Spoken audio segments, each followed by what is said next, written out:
વાસીઓ મણકા સાજા રાખવા હોય તો વાહનને બળદગાડીની ગતિએ ચલાવજો। ગણ્યા નહીં એટલા બધા ખાડા પડી ગયા છે। ખાડા પડવાની 7 દિવસમાં 7,000 ફરિયાદ। ગુજરાતમાં ભારે વરસાદથી ઠેર ઠેર રોડ ધોવાઈ ગયા છે, ત્યારે સ્માર્ટ શહેર કહેવાતા અમદાવાદમાં ખાડાઓનું રાજ છવાઈ ગયું છે। અમદાવાદના રોડ પર એટલા મસ્ત મોટા ખાડાઓ પડી ગયા છે કે તમને નરક જેવો અનુભવ થાય। પોશ વિસ્તાર હોય કે પછી કોઈ પણ વિસ્તાર હોય, ટ્રાફિકથી ધમધમતા રોડ પર કમરતોડ ખાડા પડી ગયા છે। રસ્તાઓ પર 2 ફૂટથી લઈને 5 ફૂટ લાંબા અને 1 ફૂટથી લઈને 2 ફૂટ ઊંડા ખાડા પડી ગયા છે। અમદાવાદમાં વરસાદ બાદ શહેર જાણે ખાડા નગરી બની ગયું હોય તેવી સ્થિતિ સર્જાઈ ચૂકી છે। શહેરમાં ઠેર ઠેર ખાડાઓનું સામ્રાજ્ય જોવા મળી રહ્યું છે। ભારે વરસાદમાં મોટાભાગના રસ્તાનું ધોવાણ થઈ ગયું છે, ત્યારે પોશ વિસ્તાર ગણાતા સાઉથ બોપલમાં પણ રસ્તાની હાલત ખસ્તા છે।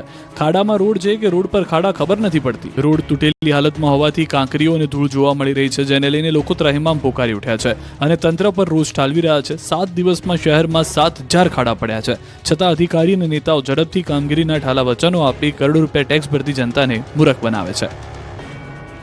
રાજ્યભરમાં ભારે વરસાદની સ્થિતિ બાદ જિલ્લા, તાલુકા અને શહેર સાથે ગામોને જોડતા નાના મોટા રોડ રસ્તાઓ પર પાણી ભરાવાને કારણે રસ્તાઓને નુકસાન થયું છે, જે બાદ રોડ રિપેરિંગ માટે સરકાર એક્શનમાં આવી ગઈ છે।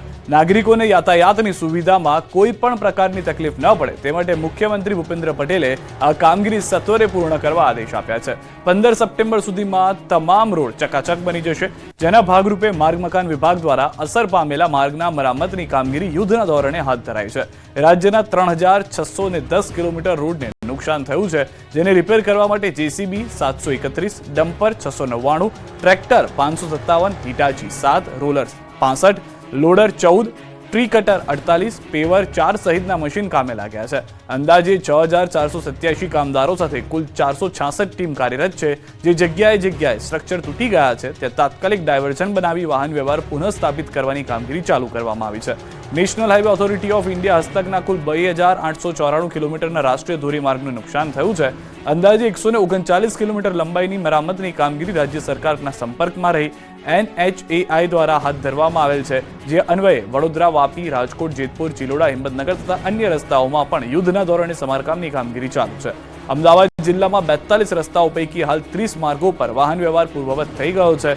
અમદાવાદ જિલ્લાના ક્ષતિગ્રસ્ત રસ્તાઓમાંથી 48 કિલોમીટરના રસ્તાઓની મરામત યુદ્ધના ધોરણે પૂર્ણ કરી દેવામાં આવી છે। તો જે રીતની પરિસ્થિતિ જોવા મળી રહી છે, અમદાવાદ હોય, આણંદ હોય કે રાજકોટ, જે પણ શહેર જ્યાં પણ ભારે વરસાદ થયો, રોડ તૂટી ગયા, તેની સામે રિપેરિંગનું કામ શરૂ કરી દેવામાં આવ્યું છે।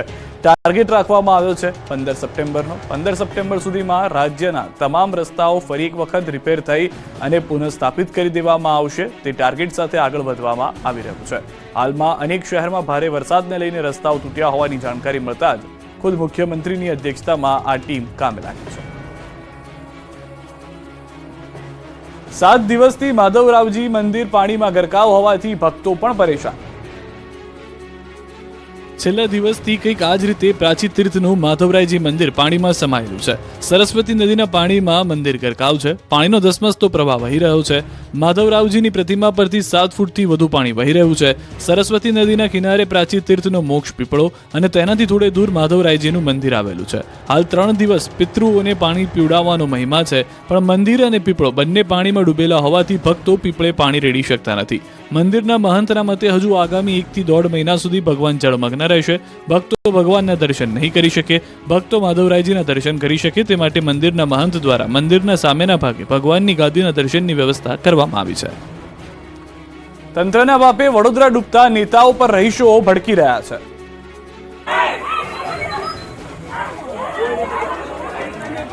આ ગુસ્સો, આ રોષ, આક્રોશ, વિરોધ, હલ્લાબોલનું કારણ છે પૂર। તંત્રની અણધડ નીતિના કારણે વડોદરા 5 દિવસ સુધી ડૂબેલું રહ્યું। આખા શહેરની વિશ્વામિત્રી નદીના પાણીએ પથારી ફેરવી। કરોડપતિ લઈને ગરીબો પાણીની એક બોટલ માટે ટળવળી રહ્યા હતા। કરોડોના બંગલાઓમાં રહેતા લોકોને સહાય મેળવવા માટે મજબૂર કરી દીધા। 5 દિવસ સુધી કોઈ અધિકારી, નેતા લોકોની સ્થિતિ જોવા ફરક્યું નથી।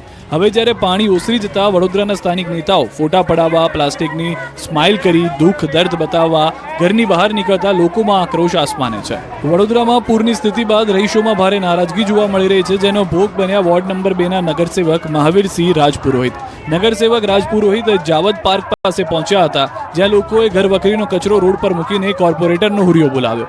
લોકોનો રોષ જોઈને કોર્પોરેટર પણ ફોન પર વાત કરતા રહ્યા. છેલ્લા 4 દિવસથી જે પણ નેતાઓ લોકોની વચ્ચે દેખાવા ગયા, તેઓને તમામને જનતાના આક્રોશનો સામનો કરવો પડી રહ્યો છે. લોકોનું કહેવું છે કે આ વખતના માનવ સર્જિત પૂરે અમને બરબાદ કરી નાખ્યા. સ્થાનિક નેતાઓના પાપે કરોડો રૂપિયાનો ટેક્સ ચૂકવતા વડોદરાવાસીઓ ભીખ માંગવાનો વારો આવી ગયાની વાત કરી રહ્યા છે. ઉપલેટાના સેવંત્રા ગામે ચેકડેમ તૂટતા રેલમછેલ. રાજકોટના ઉપલેટાના પંથકમાં ધોધમાર વરસાદથી નદી, નાળા, ચેકડેમ ઓવરફ્લો થઈ ગયા છે. ખેડૂતોની ચિંતા દૂર થઈ ગઈ છે, પરંતુ ઉપલેટાના સેવંત્રા ગામ પાસે મોજેશ્વર મહાદેવ મંદિર પાસેનો સતનામ સાગર ચેકડેમ તૂટી ગયો છે. મોજ ડેમના ગેટ ખોલાયા બાદ નદીમાં પાણીની આવકને કારણે 2005માં બનાવેલા સતનામ ચેકડેમ તૂટ્યો છે. ચેકડેમ તૂટી જતા પાણીની રેલમછેલ થઈ છે. બધું જ પાણી વહી જતા ખેડૂતોને ફરી પાણી માટે ટળવળવું પડી રહ્યું છે. સેવંત્રા ગામનો ખેડૂતનો મુખ્ય પાણીનો સ્ત્રોત આ ચેકડેમ જ હતો. હવે તેમાં પણ પાણી નહીં રહેતા આ ગામના 2500થી વધારે ખેતરમાં શિયાળા અને ઉનાળા માટે પાણી ક્યાંથી લાવવું તે સવાલ ઊભો થઈ ગયો છે. અગાઉ 3 વર્ષ પહેલા સરપંચે પણ ચેકડેમ જર્જરિત થયાની રજૂઆત કરી હતી, પરંતુ આ વાતને કોઈએ ધ્યાને ન લેતા ચેકડેમ તૂટ્યો છે. પાટણનું પંચાસર ગામમાં પાણીનું સામ્રાજ્ય. વરસાદે વિરામ લીધો, પરંતુ પાટણના પંચાસર ગામના લોકો માટે મુશ્કેલી ઓછી થઈ નથી. પંચાસર ગામના રસ્તાઓ અને ઘરોમાં હજુ પણ પાણી ભરાયેલા છે. શંખેશ્વર તાલુકામાં 4 ઇંચથી વધુ વરસાદ ખાબક્યો હતો, જેના કારણે પંચાસર ગામના કેટલાક વિસ્તારમાં પાણીમાં ગરકાવ થયેલા દ્રશ્યો જોવા મળ્યા. ગામના રસ્તાઓ હજુ પણ જળમગ્ન છે. રોડ પર 3 થી 4 ફૂટ જેટલા પાણી ભરાતા લોકોને પાણી વચ્ચેથી પસાર થવું મજબૂર પડી રહ્યું છે. વિદ્યાર્થીઓ, પશુપાલકોને પારાવાર મુશ્કેલીનો સામનો કરવો પડી રહ્યો છે. સ્થાનિકોનું કહેવું છે કે દર વર્ષે ચોમાસામાં પાણી ભરાઈ જાય છે. વારંવાર રજૂઆત કરવામાં આવી, ખુદ ટીડીઓ પણ મુલાકાતે આવીને ગયા છતાં સમસ્યાનું નિરાકરણ આવતું નથી. વરસાદી પાણી ઓસરવાનું નામ નથી લઈ રહ્યા, જેના કારણે ગ્રામજનો ત્રહેમામ પોકારી ઉઠ્યા છે અને તંત્ર સામે પાણી નિકાલની માંગ કરી રહ્યા છે. જો તમારા ઘરે નર્મદાનું પાણી આવતું હોય તો ઉકાળીને પીજો, નહીં તો પડશો બીમાર. એએમસીની જાહેરાત. અમદાવાદ વાસીઓ સાવધાન રહેજો, કારણ કે તમારે 10 થી 15 દિવસ ડહોળું પાણી પીવા માટેની તૈયારી રાખવી પડશે. આ અમે નહીં, ખુદ અમદાવાદ મહાનગરપાલિકા તરફથી જાહેરાત કરાઈ છે. એએમસીની વોટર કમિટીએ કહ્યું છે કે હાલ વરસાદના પૂરને કારણે પાણી સહેજ ડહોળાશવાળું આવશે. પ્લાન્ટમાં શુદ્ધિકરણ કર્યા બાદ પણ એ થોડું ડહોળું દેખાશે. એટલા માટે જ્યાં સુધી ડહોળાશ નીચે બેસી ન જાય ત્યાં સુધી આ સમસ્યા રહેશે. આથી એએમસી દ્વારા અપાતું પાણી હાલ ઉકાળીને પીવું હિતાવહ હોવાનું જણાવાયું છે. ખાસ કરીને નવા પશ્ચિમ ઝોન તથા પશ્ચિમ ઝોનના કેટલાક વિસ્તારમાં આવતા પાણીમાં આ સમસ્યા રહી શકે છે, એટલે તમામ શહેરીજનોએ સાવધાની રાખવી હિતાવહ છે. ભારે વરસાદ બાદ શાકભાજીના ભાવ પણ થયા છે ભારે. પેટ્રોલ કરતા મોંઘા શાકના ભાવ સાંભળી સિસકારા નીકળી જશે. રાજ્યભરમાં મેઘરાજાએ તોફાને ચડતા લીલાછમ શાકભાજીના ભાવ પણ તોફાને ચડ્યા છે. ભારે વરસાદ બાદ શાકભાજીના ભાવ પણ ભારે ભરખમ વધારા સાથે જોવા મળ્યા. મોટાભાગના શાકભાજીના ભાવ પેટ્રોલ કરતાં પણ મોંઘા થઈ ગયા. ગરીબોની હાલત કફોડી બની ગઈ. વરસાદને કારણે ફરી એક વખત શાકભાજીના ભાવ આસમાને પહોંચતા ગૃહિણીઓનું બજેટ પણ વેરવિખેર થઈ ગયું. તહેવારોની સિઝનમાં શાકભાજીની માંગમાં વધારો થયો છે. સામે આવક પણ ઘટતા રિટેલ માર્કેટમાં શાકભાજીના ભાવ 100 રૂપિયા ઉપર પહોંચી ગયા છે. અત્યાર સુધી 40-50 રૂપિયા કિલોએ મળતું શાક 100 રૂપિયાને પાર પહોંચી ગયું. ગુવાર, ભીંડાના કિલોના 100 થી 120 રૂપિયા થઈ ગયા. કિલો ટીંડોળાને 140, કારેલાના 80, તુરિયાના 100, ગલકાના 80, રીંગણાના 100, કોથમીરના 200, દૂધીના 80, ટામેટાને 120 થઈ ગયા. જો કે હવે વરસાદે વિરામ લીધો છે. વરાપ નીકળતા શાકભાજીની આવક વધશે એટલે ભાવ ઘટી શકે. રાજકોટના બેડીના ખેડૂતોની મહેનત પર ફરી વળ્યું પાણી, ધોવાઈ ગયા સપના. રાજકોટ પંથકમાં અનરાધાર વરસાદે ખેડૂતોને પાયમાલ કરી દીધા. બેડી ગામના ખેતરમાં તારાજીના દ્રશ્યો જોવા મળ્યા. બેડી ગામમાં રહેતા અશ્વિનભાઈ સોરઠિયાએ 15 વીઘા ખેતરમાંથી તુવેરનું વાવેતર કર્યું, પરંતુ વરસાદ એવો વરસ્યો કે પાક સાફ થઈ ગયો. ખેડૂતે મજૂરી પાછળ 35,000 રૂપિયા અને બિયારણ પાછળ 10,000 રૂપિયા જેટલો ખર્ચ કર્યો, પરંતુ વરસાદે ખેડૂતને તમામ આશાઓ પર પાણી ફેરવી દીધું. બેડી ગામની આશરે 800 વીઘા જમીનમાં વરસાદી પાણી ફરી વળ્યા. ખેતરોમાં ઠેર ઠેર વિનાશના દ્રશ્યો જ જોવા મળ્યા. બેડી ગામના અન્ય એક ખેડૂતે ફ્લાવરનું વાવેતર કર્યું. પાકે તૈયાર પણ થઈ ગયો હતો, પરંતુ વરસાદ તમામ આશાઓ પર પાણી ફેરવી ચૂક્યો છે. બેડી ગામમાં મોટાભાગે શાકભાજીનું વાવેતર થયું છે. બેડી ગામના અન્ય એક ખેડૂતનો મરચાનો પાક વરસાદમાં બળીને ખાક થઈ ગયો. વરસાદે ખેડૂતને તમામ આશાઓ પર પાણી ફેરવી દીધું. આ વર્ષે સારા વરસાદ અને ઉત્પાદનથી નવી ગાડી અને નવા મોબાઈલ લેવાની ખેડૂતની ઈચ્છા હતી, પણ તમામ ઈચ્છા પર મેઘરાજાએ પાણી ફેરવી દીધું. જામનગરના ગામડાઓમાં જળ વિસ્ફોટ બાદ ખેતરો ખેદાન મેદાન. ખેતરો ખેદાન મેદાન, વીજ પોલ નતમસ્તક, પાકમાં વીજ તારનો ઢગલો, વીજ ટ્રાન્સફોર્મર જમીનદોસ્ત અને પાણી વચ્ચેથી ખેતરોની દશા જોવા નીકળેલા ખેડૂતો. પથારી ફેરવાયેલા ખેતરોના આ દ્રશ્યો છે જામનગરના. અહીં મેઘ પ્રકોપ બાદ પૂરે ખેતરો સંપૂર્ણ રીતે પૂરા કરી દીધા. ભારે પવન સાથે તોફાની વરસાદ ખાબકતા જામનગર સોયલ સહિતના ગામડાઓમાં ખેતરોમાં પાકનું ધોવાણ થઈ ગયું. તોફાની પવનથી ખેતરોમાં મસમોટા વીજપોલ ઢળી પડ્યા. મગફળીના પાક પર વીજ તારોનો ઢગલો થઈ ગયો. જળમૂળમાંથી ઉકળી વીજ ટ્રાન્સફોર્મર પણ ધરાશાયી થયા. મગફળી સહિતના પાકમાં વીજતાર પડ્યા હોવાથી ખેડૂતો પોતાના ખેતરોમાં જઈ શકતા પણ નથી. આ વિસ્તારમાં એક અઠવાડિયાથી વીજ પુરવઠો પણ નથી, ત્યારે ખેડૂતો પોતાના ખેતરોની દશા જોઈ રડવા જેવા થઈ ગયા. તાત્કાલિક સમારકામ કરવામાં આવે તેવી માંગ કરી. તો ધ્રોલના સોયલ ગામના નદી કાંઠાના ખેડૂતોને પણ રડવાનો વારો આવ્યો. ખેતરોમાં પૂરના પાણી ફરી વળતા ખેડૂતોની મહેનત એક ઝાટકી ધોવાઈ ગઈ. મહામૂલો પાક સ્વાહા થઈ જતા ખેડૂતોની આંખોમાં આંસુઓનું પૂર આવ્યું. રાતા પાણીએ રડવાનો વારો આવ્યો. નદી કાંઠેની જમીન હવે ખેતી લાયક નથી રહી. જમીનમાં નદીના પાણી ફરી વળતા આ ખેડૂતની આશા પર પાણી ફરી વળ્યું. ધોરાજીના તોરણિયામાં હજારો વીઘા જમીનમાં પાક તહેસ નહેસ ખેતરો, પાકનો વળી ગયો શોધ, બળી ગયેલા છોડ અને ખેતરોનું ધોવાણ. કુદરતની થપાટની આ તસવીર છે ધોરાજીના તોરણિયા ગામની. અહીં સતત 5 દિવસથી આકાશમાંથી મહેર કહેર બનીને વરસતા જેના કારણે ખેતરો તબાહ થઈ ગયા છે. અહીંના ખેડૂતોએ હોશે માથે દેવું કરી મગફળી, કપાસ, સોયાબીન, તુવેર સહિતના પાકનું બમ્પર વાવેતર કર્યું. 5 દિવસ પહેલા આ જ ખેતરો લીલાછમ લહેરાતા, પણ ખેડૂતોની ખુશીને જાણે કે મેઘરાજાને મંજૂર ના હોય તેમાં કહેર બનીને વરસી પડતા મહામૂલો પાક સુકાઈ ગયો. ખેતરો ખેદાન મેદાન જોવા મળ્યા. ભારે વરસાદ બાદ તમામ પાકોનું ધોવાણ થઈ ગયું. 12 થી 15,000 રૂપિયાનો ખર્ચ પાણીમાં વહી ગયો. મોંઘા ભાવના બિયારણ, જંતુનાશક દવાઓ અને આખા વર્ષની મહેનત પાણીમાં ડૂબી ગઈ. કુદરતી આફત સામે ખેડૂત લાચાર બની ગયો હતો. હવે ખેતરોમાં નવેસરથી વાવેતર કરવાની ફરજ પડશે. જો સરકાર યોગ્ય વળતર ચૂકવે તો જ ખેડૂતો ઊભા થઈ શકે તેમ છે. પંચમહાલના ખેડૂતો પર બમણો ઝટકો. જંગલી પશુઓ અને વરસાદથી પાક સ્વાહા. પંચમહાલ પંથકના ખેડૂતો પર બમણો ફટકો પડ્યો છે. એક તરફ આકાશી મહેર બની કહેર અને બીજી તરફ જંગલી પશુઓના આતંકથી શાકભાજી સહિતનો પાક ઢેર થઈ ગયો. ભારે વરસાદના પગલે મકાઈ અને શાકભાજીના પાકને ભારે નુકસાન થયું. એક તરફ જંગલી ભૂંડ અને નીલગાય દ્વારા પાકને તબાહ કરી નાખવામાં આવ્યો, બીજી તરફ કુદરતનો કહેર જોવા મળ્યો. ત્યારે ખેડૂતોની સ્થિતિ કફોડી બની. મકાઈનો પાક જમીનદોસ્ત થઈ જતા ખેડૂતોને માથે હાથ મૂકી રોવાનો વારો આવ્યો. જિલ્લામાં 1.61 લાખ હેક્ટર જમીનમાં વાવેતર કરવામાં આવ્યું છે, જેમાંથી 60,000 હેક્ટરમાં ભારે વરસાદ અને પવનના કારણે પાકને નુકસાન થયું છે.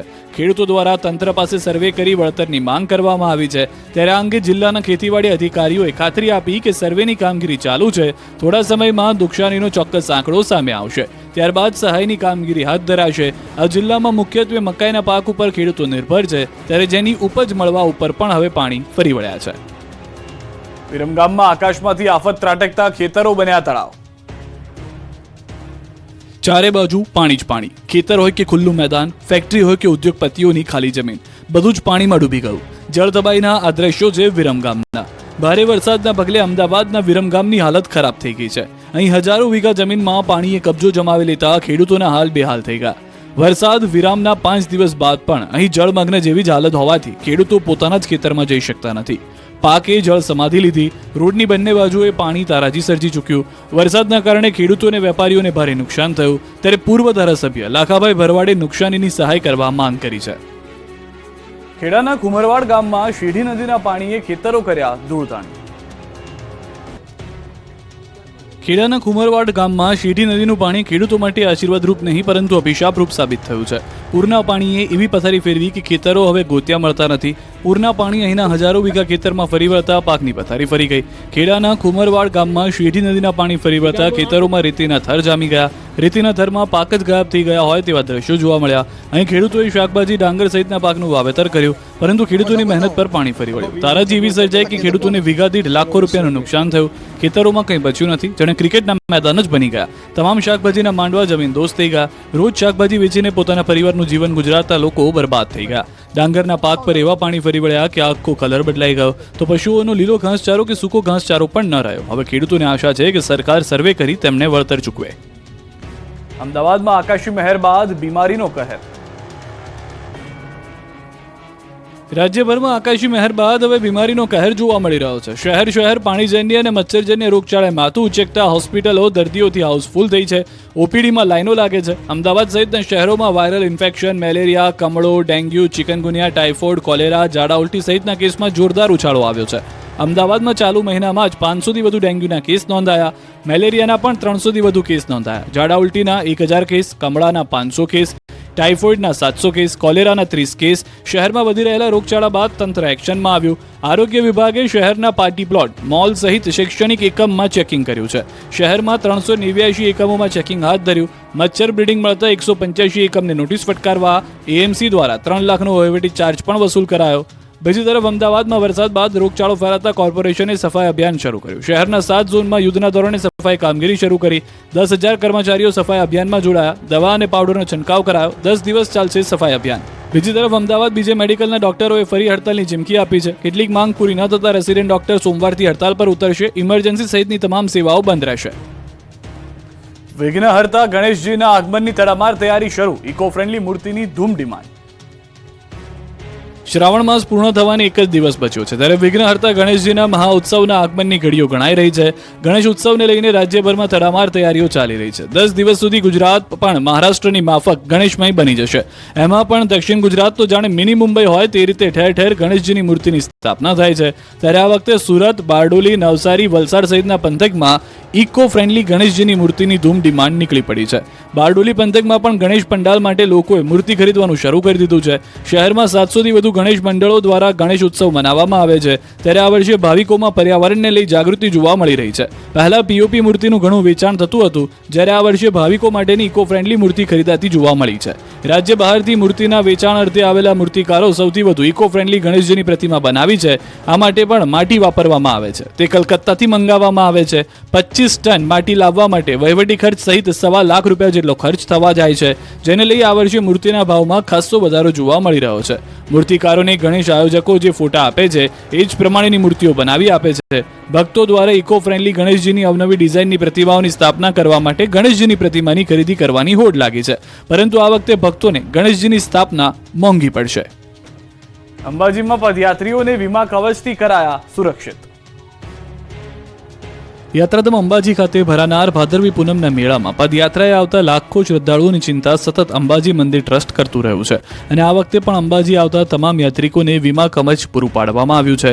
આતંકવાદી કે ભાંગફોડિયા પ્રવૃત્તિ અને માનવસર્જિત તેમજ કુદરતી હોનારતો સામે યાત્રિકોને વીમા કવચથી સુરક્ષા કરી દેવાય છે. 12 સપ્ટેમ્બરથી શરૂ થનાર ભાદરવી પૂનમના મેળામાં મૂળ અંબાજી ધામથી 20 કિલોમીટરના વિસ્તારમાં જો કોઈ આવી ઘટના બને તો યાત્રિકોને વીમાનો લાભ મળી શકે તેમ છે. જેના માટે મંદિર ટ્રસ્ટ દ્વારા 3 કરોડ રૂપિયાની માતબર રકમનો વીમો ઉતારવામાં આવ્યો છે. આ વીમાની રકમ અસરગ્રસ્ત વ્યક્તિની ઉંમર અને તેનો પગાર ધોરણના અનુસાર નક્કી કરવામાં આવી છે. અરવલ્લીમાં નકલી ડેપ્યુટી કલેક્ટર પકડાયો. અસલી પોલીસ સામે રોફ જમાવતો ભારે પડી ગયો. સમગ્ર રાજ્યમાં નકલી અધિકારીઓનો જાણે કે રાફડો ફાટ્યો છે. નકલી કચેરી, નકલી ટોલ, નકલી અધિકારી પકડાયા બાદ હવે અરવલ્લીથી નકલી ડેપ્યુટી કલેક્ટર પકડાયો છે. અરવલ્લી જિલ્લાના બાયડ તાલુકાના સાઠંબાના ઇન્દ્રાણ પંથકમાં અસલી પોલીસ સામે જ નકલી અધિકારીએ રોફ જમાવતા ખેલનો પર્દાફાશ થયો. અહીં તપાસ અર્થે પોલીસ પહોંચી હતી, જે આરોપી પ્રકાશ નાઈએ પોતે રાજ્ય સેવક ન હોવા છતાં પોતે SDM sub divisional magistrate deputy collector તરીકેની ઓળખાણ આપી હતી. એટલું જ નહીં, બની બેઠેલા નકલી અધિકારીએ તેનું ડુપ્લિકેટ આઈ કાર્ડ બતાવી નડિયાદ જિલ્લા સેવા સદન ખાતે વર્ષ 2022થી રેવન્યુ વિભાગમાં એડીએમ તરીકે ફરજ બજાવતો હોવાની જાણકારી આપી. પોલીસને શંકા થતા તપાસ કરતા ભેજાબાદનો ભાંડો ફૂટી ગયો. તપાસમાં સામે આવ્યું કે નકલી ડેપ્યુટી કલેક્ટર કાળા કાચવાળી ગાડી લઈને રોફ જમાવતો, નકલી કાર પર બોર્ડ મારી લોકોને ધમકાવતો. સુરતમાં 10 લાખની લાંચ માંગનાર પીએસઆઈ પકડાયો. સુરતમાં 10 લાખની લાંચ કેસમાં પોલીસને મોટી સફળતા મળી છે. 11 મહિનાથી ફરાર લાંચીઓ પીએસઆઈ આખરે પકડાયો છે. ઉત્તરાયણ પોલીસ મથકનો પીએસઆઈ દિલીપ ચોસલાની ધરપકડ કરવામાં આવી. કેસ રફે દફે કરવા પીએસઆઈએ 10 લાખની લાંચ માંગી હતી. વચેટિયાઓ લાંચ લેતા પકડાયા હોવાની જાણ થતાં ધરપકડ ટાળવા પીએસઆઈ ફરાર હતો. લાંચીઓ પીએસઆઈ ડી.કે. ચોસલા સુરત આવ્યો હોવાની જાણ થતાં પોલીસે પકડી પાડ્યો. પૂછપરછમાં સામે આવ્યું કે પીએસઆઈ 54,000નો પગારદાર છે. 1 વર્ષ પહેલા ફરિયાદી પાસે ₹10 લાખની લાંચની માંગણી કરી. હવે રૂપિયાની લાઈમાં પીએસઆઈને અંતે જેલના સળિયા ગણવાનો વારો આવ્યો છે. પીએસઆઈની ધરપકડ બાદ અન્ય લાંચિયા પોલીસ કર્મીઓમાં પણ ભારે ફફડાટ વ્યાપી ગયો છે. વલસાડના દરિયા કિનારાથી 1 કરોડનું ઝડપાયું ડ્રગ્સ. વલસાડના દરિયા કિનારેથી ચરસ મળવાનો સિલસિલો યથાવત છે. વલસાડના તિથલ બીચ પાસે પ્રોટેક્શન વોલના પથ્થરોમાંથી વધુ એક પેકેટ બિનવારસી અફઘાન ડ્રગ્સ મળી આવતા હાહાકાર મચી ગયો છે. અંદાજે 1 કરોડની કિંમતનું 1.1 કિલોનું ચરસનું પેકેટ મળ્યું. આ અંગેની જાણ વલસાડ પોલીસની ટીમને થતાં સિટી પોલીસની ટીમ તાત્કાલિક ઘટના સ્થળે પહોંચી અફઘાન ડ્રગ્સનું પેકેટ કબજે કર્યું. અગાઉ પણ ઉદવાડા અને ડુંગરી દરિયા કિનારાથી ચરસના પેકેટ મળ્યા હતા. વલસાડના દરિયા કિનારેથી અત્યાર સુધીના ચરસને 31 પેકેટ મળી ચૂક્યા હતા. આ અગાઉ અંદાજે 17 કરોડ રૂપિયાથી વધુનું ચરસ મળી ચૂક્યું છે. વધુ એક પેકેટ મળતા જિલ્લાભરની પોલીસ દોડતી થઈ ગઈ છે. જિલ્લાના 70 કિલોમીટરના દરિયા કિનારે સઘન પોલીસ ચેકિંગ હાથ ધરાયું છે.